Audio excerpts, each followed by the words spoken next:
আওয়ামী লীগ যখন রাজাকার বলছে তখন আমরা বলছি তুমি কে আমি কে, রাজাকার রাজাকার। আমরা রাজাকার দিয়েই কিন্তু তারা ভাগাইছি। আমরা যদি রাজাকার হয় আরেকবার রাজাকার করে বিএনপিতে ভাগাবো। আমরা যদি সত্যের কাজ করলে যদি রাজাকার হই তা আমরা রাজাকার।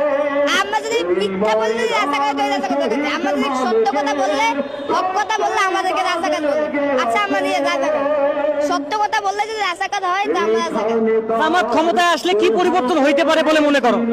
দেশের অনেক পরিবর্তন হবে, অনেক পরিবর্তন। বর্তমানে যে তার থেকে অনেক পরিবর্তন হবে। ইসলামিক দেন কায়েম হবে।